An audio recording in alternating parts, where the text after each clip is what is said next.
Assalamualaikum warahmatullahi wabarakatuh. Pada kesempatan kali ini, saya Akmal Muhammad dari kelas MG 706 mata kuliah Manajemen Strategi akan menyampaikan hasil dari ujian akhir semester saya, yaitu pembahasan terkait dengan 5 artikel manajemen strategi. Baik, pada artikel yang pertama, yaitu saya akan membahas artikel yang berjudul Pentingnya Manajemen Strategi dalam Meningkatkan Kualitas Pendidikan.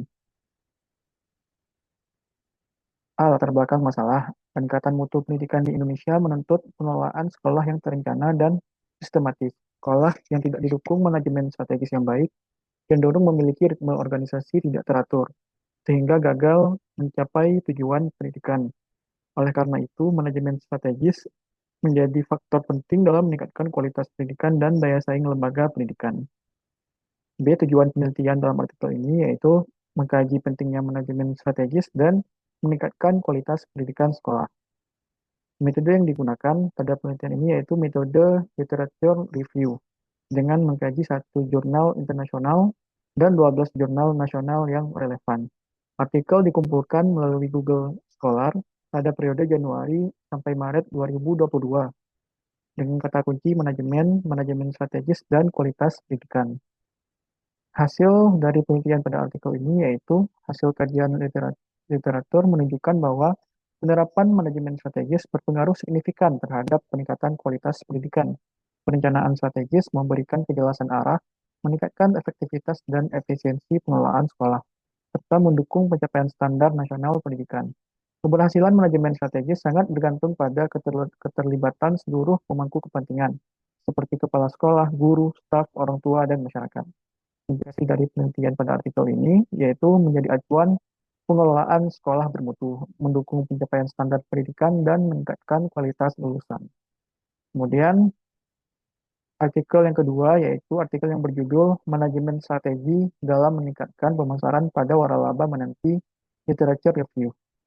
Latar belakang masalah. Bisnis waralaba di Indonesia, khususnya sektor minuman, berkembang pesat seiring meningkatnya minat masyarakat terhadap produk teh kekinian. Menanti sebagai waralaba teh buah memanfaatkan inovasi produk, media sosial, dan figur publik untuk menarik konsumen. Di tengah persaingan yang semakin ketat, diperlukan manajemen strategi pemasaran yang tepat agar menanti mampu meningkatkan daya saing dan mempertahankan eksistensinya di pasar. B. Tujuan penelitian menganalisis strategi manajemen pemasaran yang diterapkan oleh menanti, mengkaji peran media sosial dan brand ambassador dalam pemasaran menanti, mengidentifikasi strategi yang mendorong minat beli ulang konsumen. Oke, metode yang digunakan pada penelitian artikel ini yaitu menggunakan metode systematic literature review dengan menganalisis artikel ilmiah terindeks SINTA yang relevan dan diterbitkan dalam 5 tahun terakhir untuk mengkaji strategi pemasaran waralaba menanti. Hasilnya yaitu hasil penelitian menunjukkan bahwa menanti menerapkan strategi pemasaran yang efektif melalui pemanfaatan media sosial, penggunaan brand ambassador, inovasi produk, serta strategi harga yang terjangkau. Strategi tersebut mampu meningkatkan citra merek, kepuasan konsumen, dan mendorong niat pembelian ulang.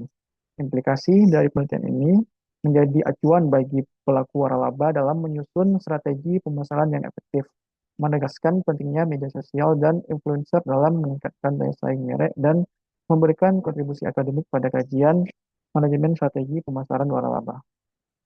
Kemudian, artikel yang ketiga yang akan saya bahas yaitu artikel yang berjudul Penerapan Manajemen Strategi dalam Upaya Optimalisasi Pendapatan Kelompok Binaan Dinas Koperasi UKM, Perindustrian dan Perdagangan Kota Medan. Latar belakang masalah. UMKM berperan penting dalam perekonomian, namun masih menghadapi kendala dalam manajemen SDM dan pemanfaatan teknologi digital.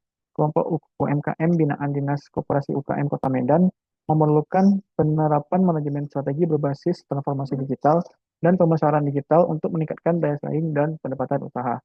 Tujuan penelitian meningkatkan kapasitas manajemen UMKM, mengoptimalkan pendapatan melalui digital marketing, dan mendorong adaptasi teknologi pada UMKM. Metode yang digunakan pada penelitian artikel ini, metode yang digunakan meliputi survei, sosialisasi, pelatihan, dan pendampingan UMKM, khususnya terkait perubahan mindset, penggunaan grab merchant, serta penerapan pemasaran digital. Hasil kegiatan menunjukkan bahwa internalisasi pengetahuan Transformasi digital dan digital marketing mampu meningkatkan daya saing UMKM, memperkuat branding produk, serta meningkatkan efisiensi biaya operasional.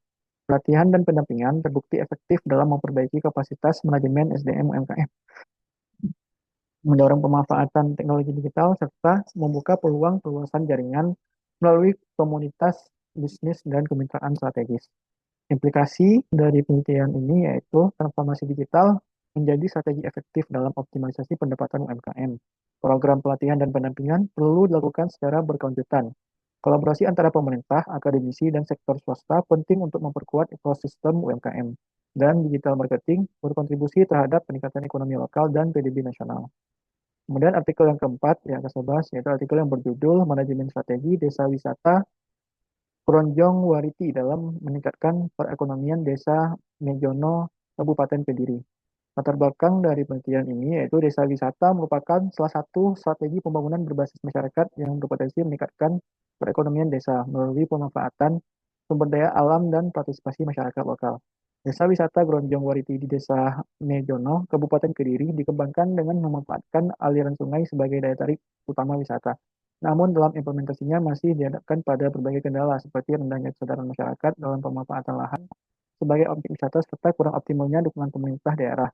Kondisi ini menuntut penerapan manajemen strategi yang tepat agar pengelolaan desa wisata dapat berjalan efektif dan berkelanjutan dalam meningkatkan kesejahteraan ekonomi masyarakat desa.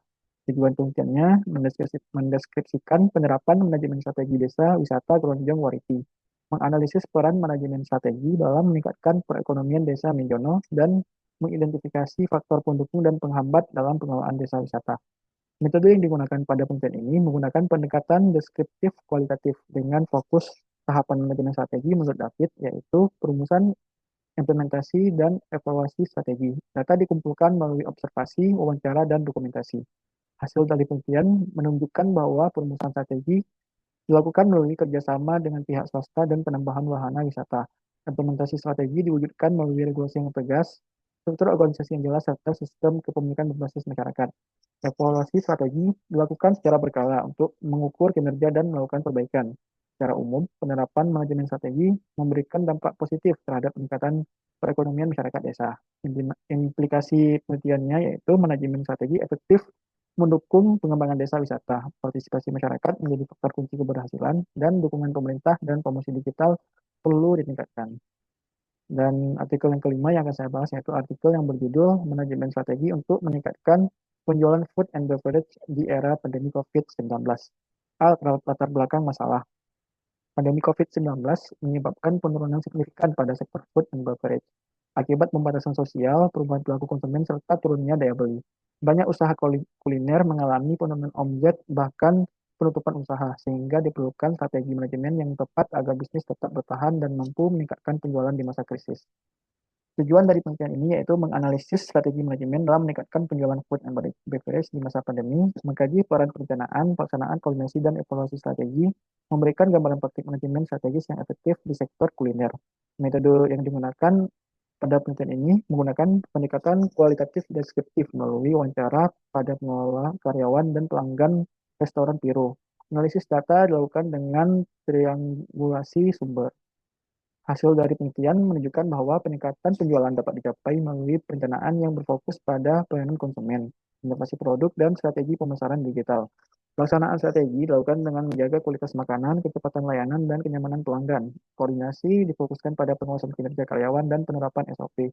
Sedangkan evaluasi dilakukan melalui umpan balik konsumen serta sistem reward and punishment. Implikasi. Implikasi dari penelitian ini yaitu menganalisis strategi manajemen dalam meningkatkan penjualan food and beverage di masa pandemi, mengkaji peran perencanaan pelaksanaan, koordinasi, dan evaluasi strategi, dan memberikan gambaran praktik manajemen strategis yang efektif di sektor kuliner. Sekian, terima kasih atas perhatiannya.